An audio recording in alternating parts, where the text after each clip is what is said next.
In episode 50 of the CySec101 training series, we're going to go through the REMnux room, and this is a specific distribution for Linux, which is focused more on the defensive security aspect of it, and it includes tools for incident response as well as security analysis and investigations for digital forensics. So a very powerful distribution of Linux. And of course, this is a part of the defensive security tooling module, which is a part of the cybersecurity 101 pathway of TryHackMe.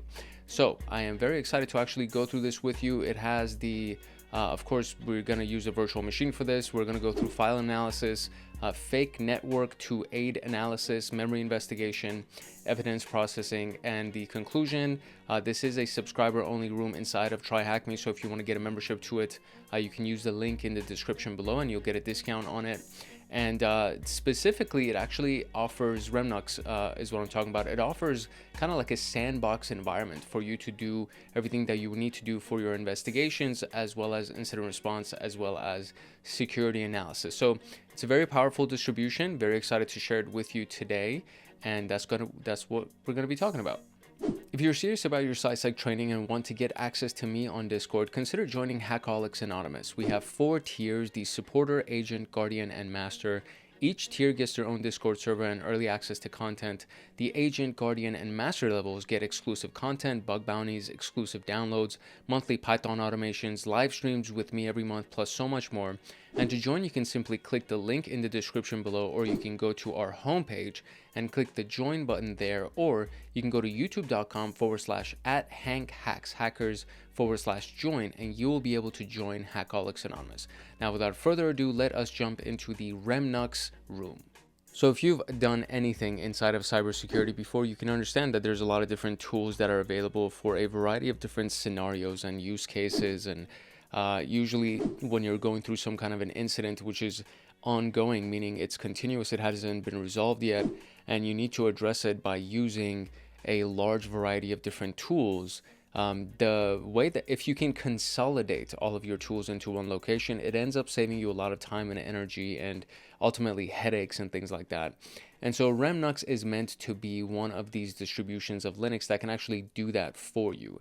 As you can see, it's kind of out of the box. There's a bunch of stuff that's coming out for security, for decryption, for searching, etc.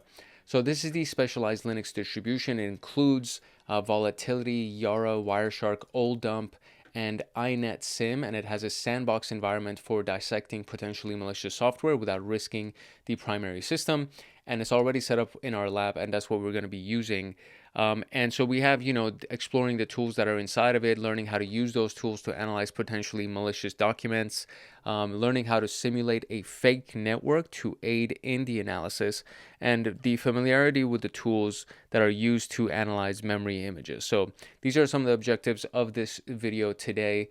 The prerequisites for this are the CyberChef Basics video, which is the last video right before this one. So if you haven't seen that one, I do encourage you. Actually, it's not, I'm sorry, it's not the one before this one. It's the one before that one. So we had Kappa right before this one, and then CyberChef is the one before that one. So 2 videos ago, essentially, is when we did CyberChef. So very, very useful tool as well. CyberChef is amazing, and as you go through it, you'll actually see how amazing it really is. And we use it a lot in a lot of the exercises that we've done on this channel.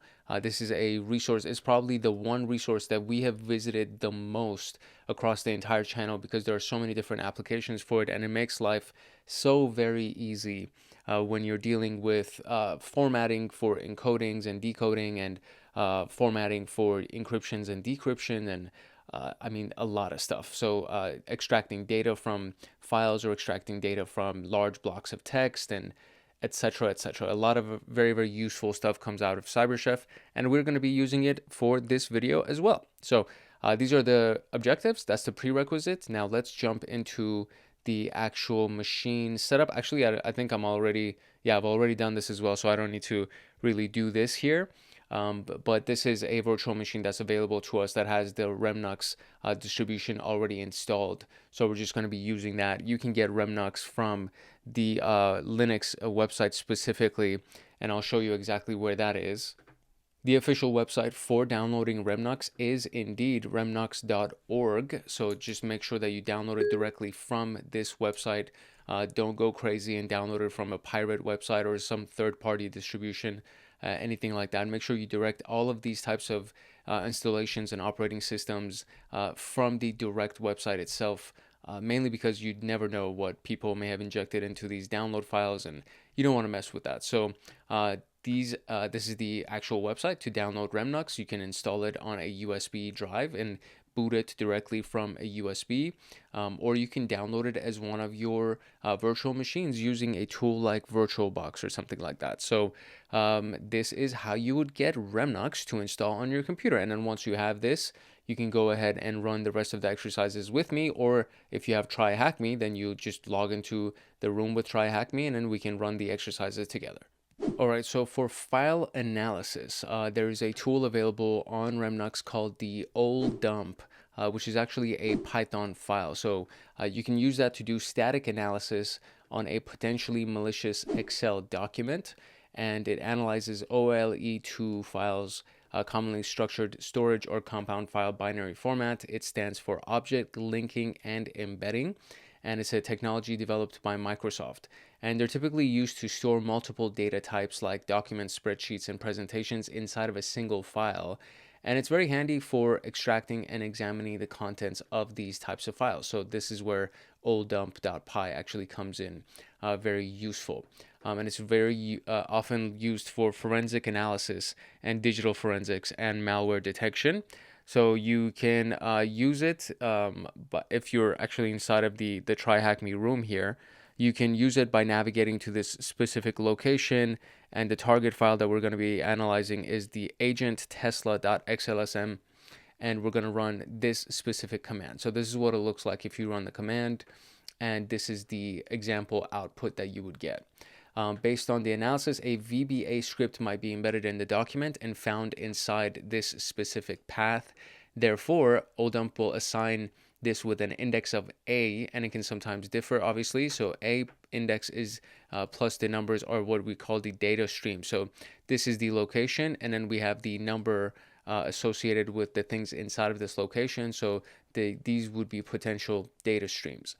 We should be aware that the data stream with the capital letter M, this means that there is a macro, and you might want to check out that specific data stream. So this one right here is the one that has a capital M, and a macro is what can be embedded into the macro data, the metadata of the file, and you can find it in this particular location, right? So we can check it out and run the command oldump.py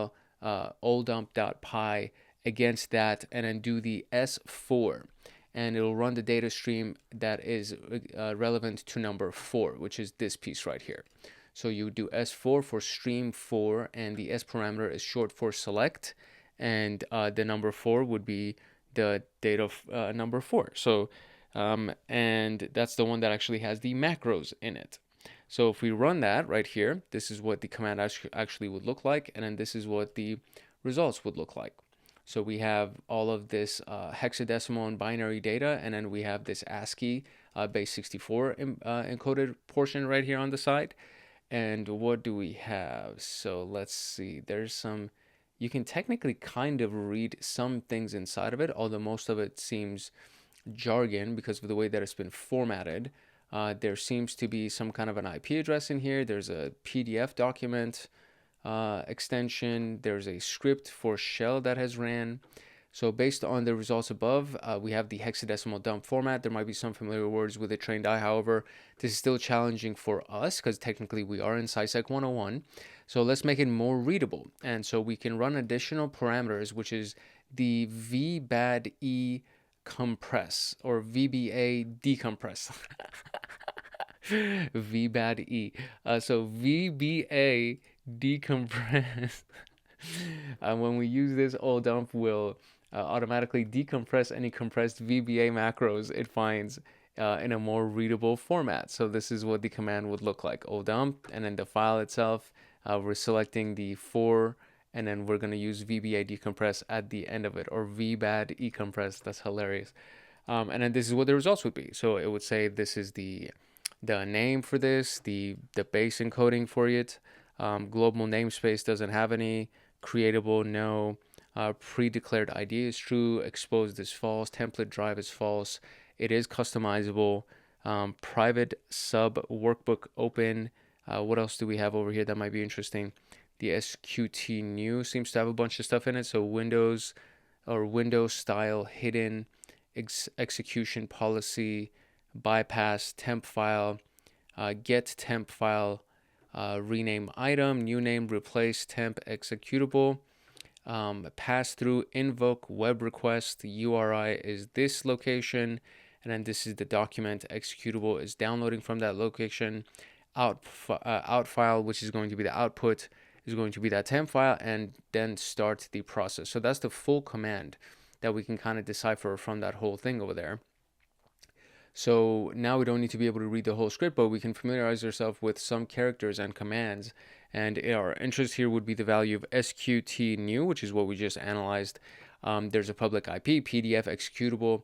And if you look at it further, again, they're kind of doing the whole thing, but we just looked at that whole thing. So you can copy the value of this and paste it into CyberChef's input area, and you can open a local copy of it either inside of REMnux, or you can go to the link for CyberChef, which you literally can just Google CyberChef, and it's the very first link that pops up.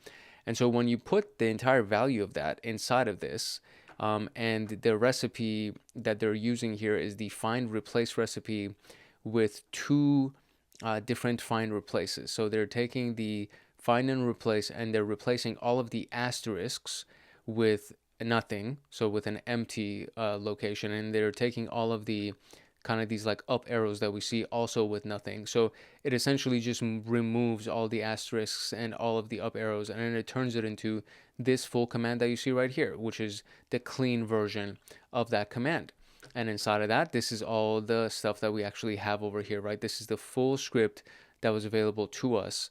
And things like invoke web request is a PowerShell commandlet that invokes a web request. It actually goes to the internet and pulls something from this specific IP address and downloads this executable file. It downloads it to this temp file location, and it starts the process, the temp file. So it does all of these things and then does it in a hidden window, because you don't want the window to actually pop up. So if anybody's logged into the computer, it can see that there's something going on. So it actually happens in the background, and then it does all of these things, which is very, very sneaky stuff, really. So the window style parameter allows you to control how the PowerShell window appears when executing command. In this case, hidden means that it won't be visible to the user. By default, PowerShell restricts script execution for security reasons. The execution policy parameter allows you to override this, and the bypass means that the execution policy is temporarily ignored, allowing any script to run without restriction. Invoke web request is commonly used for downloading files from the internet. URI is the URL that we're going to download. In this case, they're downloading this specific script from that specific IP address. And the out file specifies the local file where the downloaded file, downloaded content will be saved. In this case, the executable will be saved to temp file. And the start process is used to actually execute that download, which is this temp file variable that we have that is storing this executable. So when the document agent tesla.xlsm is opened, that macro will run, which is this command. This full command that you see right here is embedded inside of the macros of this. So if you open this, the macro will run, and it contains a VBA script, and it will run a PowerShell to download that file and then execute it. And that is, presumably, it's not a good thing that's going to happen. So here are our first series of questions. So what Python tool analyzes OL2 files? So this was it was the old dump, right? Is that what it's called? Old dump, yeah. So olddump.py is the file that downloads that. Oh, it's not even typing. So olddump.py, there we go. What tool parameter we use in this task to allow you to select a particular data stream? So that would be the S parameter. During the analysis, we were able to decode a PowerShell script. What command is used for downloading files? So that would be invoke web request. And what file was being downloaded using the PowerShell script, which is this thing right here. So let's just highlight that guy and go over there and embed that over there. During the analysis of the PowerShell script, we noticed that a file would be downloaded. Where will the file being stored downloaded? So this is going to be the temp file. That's what we have.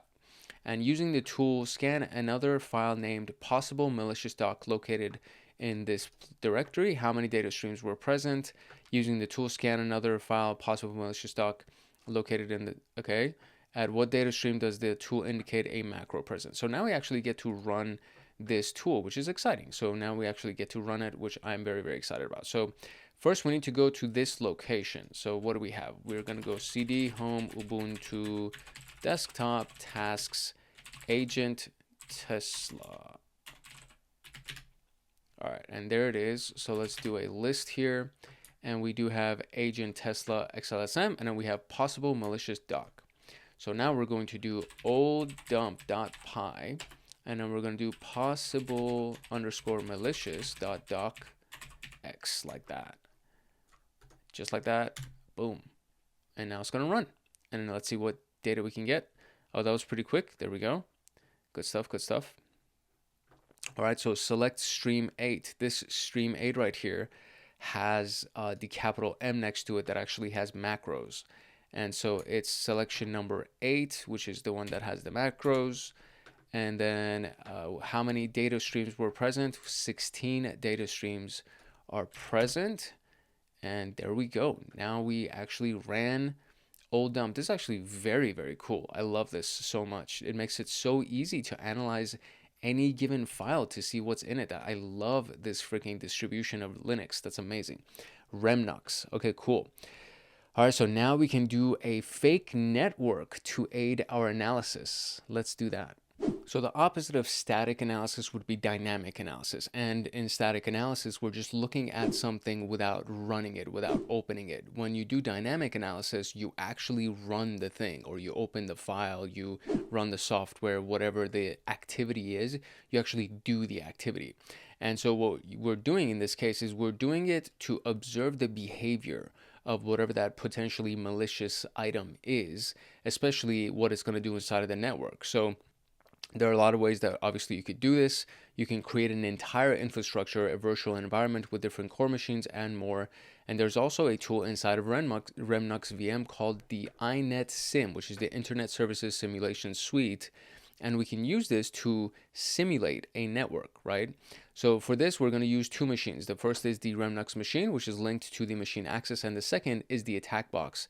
And so I have to start the attack box real quick. So while that starts, I'm going to read the rest of these instructions that we have over here.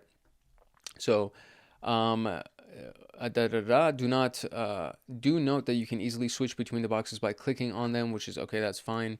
So before we start, we must configure the tool INetSim inside of REMnux. Don't worry, this is a simple change configuration. First, change the IP address assigned to your machine, and this can be seen using the command ifconfig. And then for running that from the terminal, which I'm assuming is going to be the terminal for my REMnux machine, or is it the terminal for the attack box? Okay, I believe this is the IP address for the REMnux virtual machine. It's not the IP address for the attack box. So it actually even says it over here. Every time that you load one of these machines, or when you load a room, these IP addresses get updated in real time. If I had not loaded the virtual machine, this would just say IP address over here. So that's the IP address for our virtual machine on REMnux. We need to change the INetSim configuration by running sudo nano and then going into the configuration file, which is located in the configurations directory. So the etc directory holds all of the configuration files. And then, of course, when you go inside of the folder for any given software, it has the declared or the dedicated configuration files for that software. So when we open this configuration file, you have a path, which is the default IP, which is right here, DNS default IP. So you got to remove this hashtag to uncomment it. And then we'll go ahead and, oh, it's actually right here, excuse me. So we got to remove the hashtag to uncomment it, and then we'll go ahead and modify it so that we can actually update the IP address for our virtual machine to the DNS default IP. So it actually says it right here. So remove the comment and then change the value of DNS default IP from the 000 to the IP address, which is this thing right here. Save the file and then move on. So confirm the changes by just running the cat command, which is this piece right here. So we're going to cat, and then we're concatenating the contents of the configuration file. And then what we're doing with this portion is that we're grepping, meaning we're searching for this specific value so that we can pull that line from the file. So when you do that, it actually pulls it and it just shows you that the update was made. Then we are going to run the iNet sim, and now that it has its new configuration, it will run with that configuration. And so when you run it, it basically, I mean, it's literally a very simple command to actually run it, and in that case, it'll start the simulated environment for you. So simulation is running by the end of it. You can see that at the bottom of the result, and ignore the HTTP 80 TCP failed, which is where right here, this piece right here. So it says ignore that, and then now we can go to the attack box and then go to the IP address, which is located right here, and it'll say security risk, ignore, click advance, and then accept. And so once you do that, you will end up in a page like this. This is the default HTML page for iNet sim. This file is an HTML document. One usual malware behavior is downloading another binary or script. We'll try to mimic this behavior by getting another file from iNet sim. We can do this via the CLI or browser, but let's use the CLI to make it more realistic. We're going to use this command. So wget is essentially the Linux version of invoke web request, where it downloads a given file. So we would be downloading the second payload.zip, and then no check certificate because it doesn't have a certificate. So we're just saying don't check the certificate because it would give us some kind of a security error if we did that, or if we didn't do that, excuse me. So when you actually run it, then it's going to connect to the thing, and then it's going to invoke the web request, and it's actually going to download it. So wget is very similar to invoking web request, and it'll just download whatever the file is. So you can now try downloading another file. So we can do wget and then do second payload.ps1. So we had the zip file, but then you can also just download the ps1, which is the extension for a PowerShell script. And same thing, right? You would do no check certificate, and then it just downloads the files for you. So they're fake files. If you open the ps1, when we execute it, this will direct you to iNet sim's homepage. What we did here is mimic a malware behavior wherein we try to reach out to a server or URL and then download a secondary file that may contain another malware. So the report would be written to this location for iNet sim, and reading it would be very similar to what we did previously when we were trying to read the configuration file. You just use the cat command and it'll display everything onto the screen, and it is most likely going to look different for us when we actually run it. But this is the full-on logs, basically. These are like all of the events that happened that iNet sim was actually logging. So first simulated date in log file, then the connection method, and then get these various files, right? So we did the payload ps1, payload zip, all of those things is what we did. These are the logs where the tool was running, and you can see that the connection is made to the URL, the protocol, and the method that it's using. And you can also see the fake files that were downloaded. So download and scan the file named flag.txt from the terminal using this. No check what is the flag, and then after stopping down at some read to generate a report based on the report, what URL method was used to get the file. I'm just going to say that this is a get method because that's usually what you do to get a file when you're using an HTTP method. So that was the easy one, that was the gimme, but we need to go ahead and get that flag. So first, let me go to my REMnux, and what I'm going to do is I'm going to modify the configuration file. It may have already been, I don't think it has been, because the IP address would be issued new every single time. So what I need to do is I need to first go ahead and modify that file. So I will go to my root real quick, and we'll make sure that we're there. What are we doing? All right, cool. We'll clear our screen. So we're going to do sudo nano, and then we're going to open up the iNet sim configuration file, and there it is. So if we open this thing, and what's my IP address? It is 10.10.247.226. Okay, cool. So we need to find that specific location, right, that has the let's see, 1931 lines. How crazy is that? So we need the one that says DNS something something, and it has an IP address of 000. So that's the server's bind address. Let's see.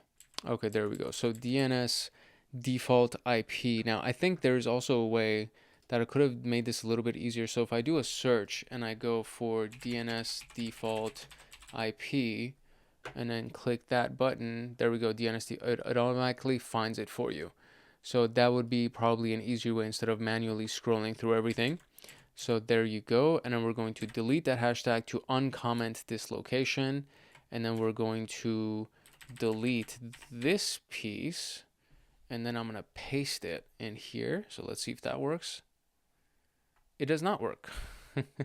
So I will have to manually type 10, 10, 247, 226. Great. Now Control O, and it's going to say the file name that you want to write. Is that fine? Yes. Press enter, and then Control X, and now we're done. So now we're going to do cat, and then etc inetsim /inetsim.configuration, and then we need to grep for the DNS. What was the key that I'm grepping for here? It's the DNS default IP, enter, and there we go. We actually got the IP address changed, so that is all good. So okay, cool. The configuration file is all good. So now what I need to do is I need to go ahead and actually run the inetsim. So we will do sudo inetsim enter, and let's give it a quick second. And we got the same error messages and everything else. Now it says simulation running. So perfect. All right, cool. So we got that. So now we're going to go to the attack box at the bottom right here by clicking the attack box. And you can essentially, if you have like a Kali Linux machine, you can have your own machine be your attack box.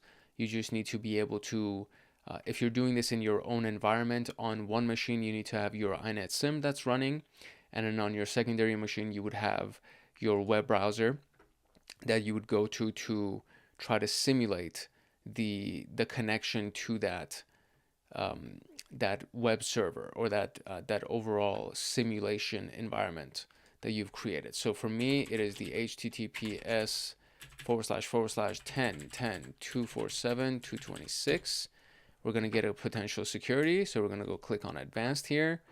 And then we're going to say, I want to accept the risk and continue. And cool. So this is the default HTML page. All right, cool. So there's that. So now I'm going to open up a terminal inside of my attack box here. And what I'm going to do is I'm going to download this file that they tell us to download at the bottom right there, which is that flag. So sudo wget flag. So let me see. It's sudo wget and then https //10.10. Whoops. 247.226. And then /flag.txt --no-check no and certificate. There we go. And cool. So we got it. So that's the link that I was supposed to go to. And then I did no check certificate because it doesn't have a valid certificate. So we don't want to check it. And we got a downloaded flag file. So we're going to do ls here. And there is indeed the flag file. So let's clear the screen and we're going to do flag.txt here. And this is the default text document, and here's the flag. TryHackMe REMnux edition. So copy that, go over here, paste that, that's the flag. And the get request, I kind of guessed, but what we can do now is we can go to the REMnux machine that we have over here. And we are going to stop it from running. So I can just do Control-C most likely. And there we go. So the simulation has been stopped and it's all good. And now the report was written to this location. So we're just going to copy that and we'll do cat and then we will paste that location here and press enter. And let's see, permission denied. Oh, I'm supposed to do sudo cat. Got it. Sudo cat. That sounds like a band name. Cool. All right. So sudo cat. And these are the contents. So first simulated HTTPS method get. So you see that there's a get method for the URL. And then it has the file name sample HTML, get URL file name sample favicon, and then get URL file name sample text. And where's my flag? I thought it was, oh, flag.txt. There we go. That's where it is. So right there. So this is the URL for the flag.txt, and then this is URL for favicon, and that's it. So that is our report that we were able to pull, and it confirmed exactly what I had already figured out, which is the get command. So we are good to go. Now we can go into the memory investigation evidence pre-processing portion. In the context of digital forensics, when we're talking about memory, we're always talking about the RAM memory, the random access memory, which is considered to be volatile memory. And the reason why it's volatile is if the machine is accidentally powered off or restarted, or you lose power and the machine turns off, anything that's been stored inside of that memory is going to be wiped. So it is more important to pull information and to pull artifacts and data from the memory, from the volatile memory, than it is to pull it from the disk image. Because the disk image, all the stuff that's been stored on the actual hard drive, isn't going to be wiped if you restart the computer, but the stuff that is stored in the random access memory is going to be wiped. So this is one of the big things that has to do with digital forensics. You always want to go after the volatile memory first. And so there's a tool called volatility that actually deals with getting memory images as evidence, which is a very powerful tool. And the reason why you do this is that a lot of times one of the common practices is to get that pre-processing, meaning download all of that stuff that's inside the memory, save it inside of a text or a JSON format type of a file, because more likely if it's like a desktop that's on the crime scene, then you have to turn the desktop off to transfer it to your evidence locker. And before you can do that, you need to take whatever you can from the memory images so that you don't lose that random access memory, because you have to turn off the computer, right? So that's the thing where volatility becomes very, very useful for.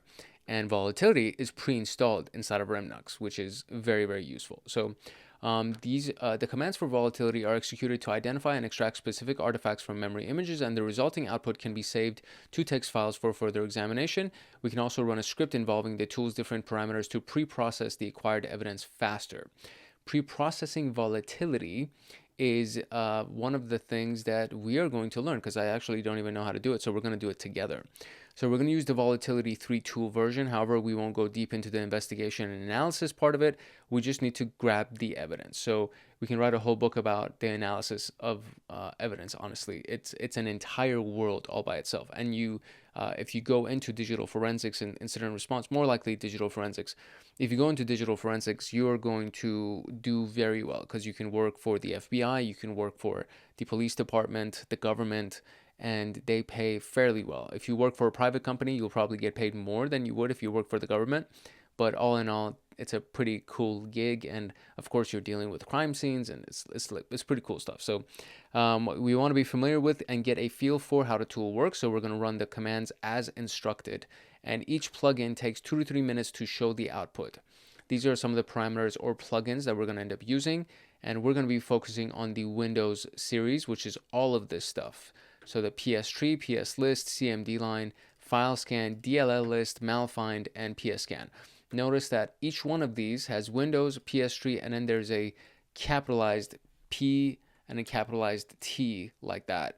And for each one of them, it's literally the same thing. So within this module, there is the PS-Tree utility itself, right? Or the plugin, excuse me.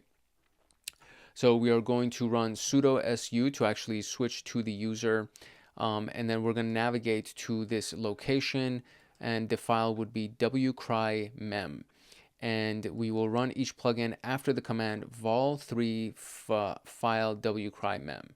So this would be the full command right here, for example, to run PS-Tree. So vol3 file would be wcry-mem, and then windows.ps3.ps3 like that. And then it will do the scanning, etc. And so you would get results as such. And then PS list, same thing, and then you get results as such. And then command line, same thing, and you get all of the command line executions that happen. File scan, same thing, you get all of the files that would be available. Long list of files. Holy cow, look at that, that's insane. Okay, let's scroll more. Man, that is a large output, yo. That's insane. Okay, and then we have DLL list, and there's no output for that, thankfully. PS scan, let's see the output for this. Is there a long output? No. Okay, cool.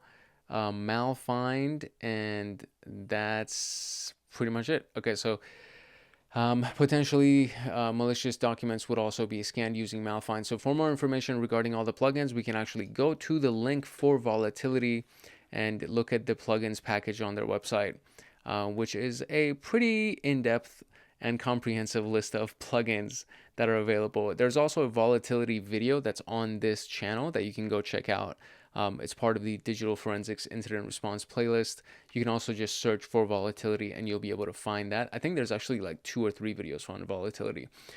So now that we have the plugins running individually, we can see the results. What we do now is process this in bulk. So one of the investigative practices involves pre-processing evidence and saving the results to text files.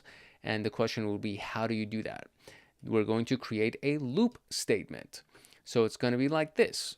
For loops are very, very powerful for automation. So it says for plugin in windows.malfind, windows.psscan, windows ps3. So for the plugin in that list of plugins, semicolon, do this, where you actually go ahead and run the command, and then you run the plugin variable, and then you output all of that into the wcry.plugin.txt, and done. So what this is going to do, it's a very, very simple command, but it's extremely powerful. So we first create a variable called plugin. So when you say for text in whatever, this piece right here, whatever this name is, it could be for plugin, it could be for random, like, and whatever you decide to use as your variable in this instance, this is going to be turned into an official variable that you can use for shell scripting. The variables are referred to by putting a $ in front of whatever this word is. So in the first instance of it, we're just going to say the word, but then at the very end, when you refer to the variable, you are putting a $ in front of it because you are referring to everything inside of this list right here, right? So for plugin in Windows, and then what you can also do is you can say, you can create a variable called plugins. So you could say plugins equals, and then give it all of these items, and all of those items are going to be stored inside of the variable plugins. So you would say for plugin in plugins, and then you would do the $ plugins as a reference to pull all of this stuff that you've stored in it, and then you would do the rest of the stuff, right? So we then ran the vol3 parameters in quiet, which means quiet mode or doesn't show the progress in the terminal. F, which means the read from the memory capture, and then the plugin into this would be the running it and outputting to a file at the beginning of the text following the name plugins with an extension of txt, and this would repeat until the value of plugin is fully used up. So it would actually create a new file for each one of those elements. So it would say Windows CMD line, Windows DLL, Windows file scan. It would create a text file for every single one of those, because that's literally what the script says to do. Very, very powerful script, very useful, honestly, in automation, and it's pretty amazing, honestly. So, excuse me, I keep hiccuping. We're going to pre-process the memory image with Linux strings utility, and we'll extract the ASCII 16-bit little endian and 16-bit big endian strings, and these are what the commands for those would be. So it would be strings wcry_mem, and then ASCII, strings ELEB wcry_mem, and then it would output to the Unicode little, Unicode big, and then there you go. That's how you pre-process the memory. And the strings command extracts the printable ASCII text, which is the EL option telling, the string command extracts the printable ASCII text, and then the EL option tells it to be little endian, EB tells it to be big endian, and all these formats will provide useful information about the system under investigation, and that's it for that. I think we're going to end up running it, but that is the instructions for how to run it. So what plugin lists processes in a tree based on their parent process ID? And that would be the, I want to say the tree. So let's actually go to the list of the plugins that we have at the very, oh my God, I totally forgot about this. I need to hide this because it's a massive freaking list. Okay, so it's PS tree. When I tell you that it took like a good 30 seconds to get past that list of stuff, I am not exaggerating. It was a long list.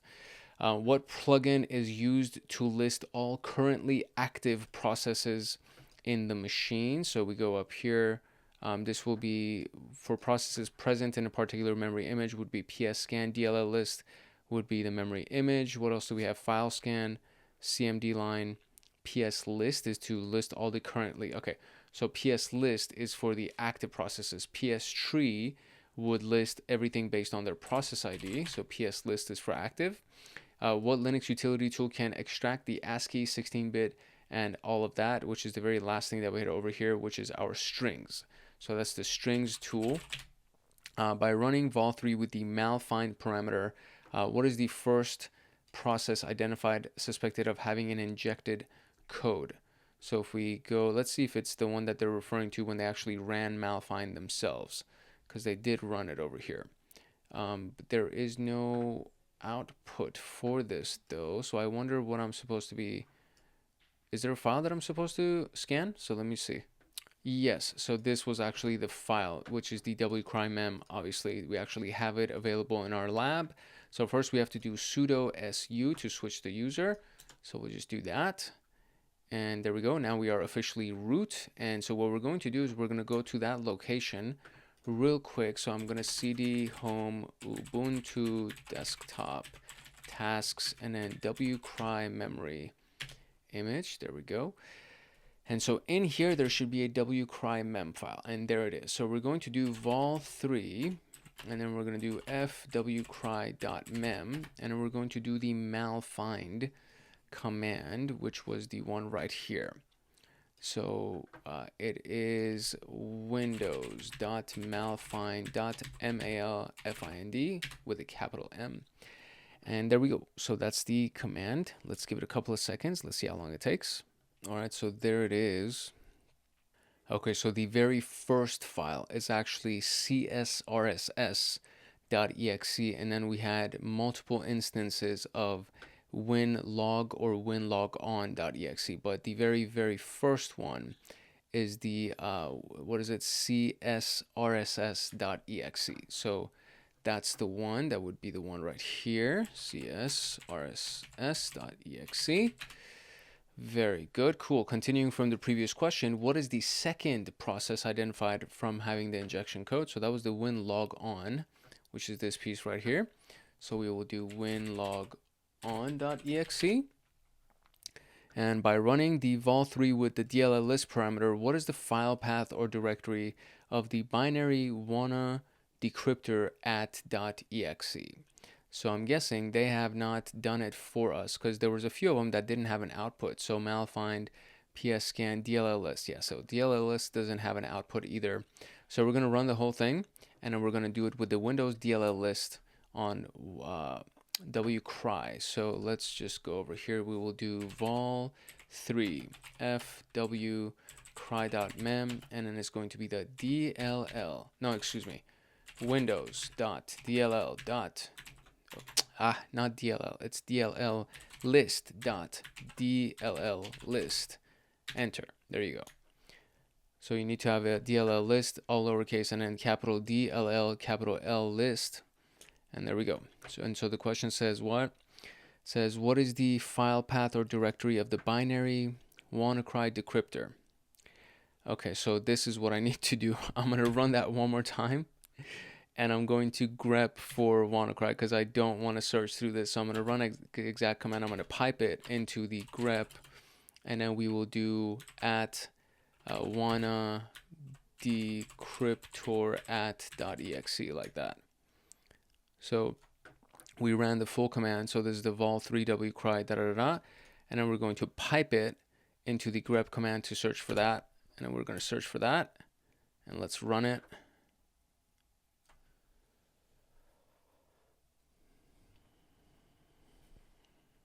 Boom, and it only brought up that result for us.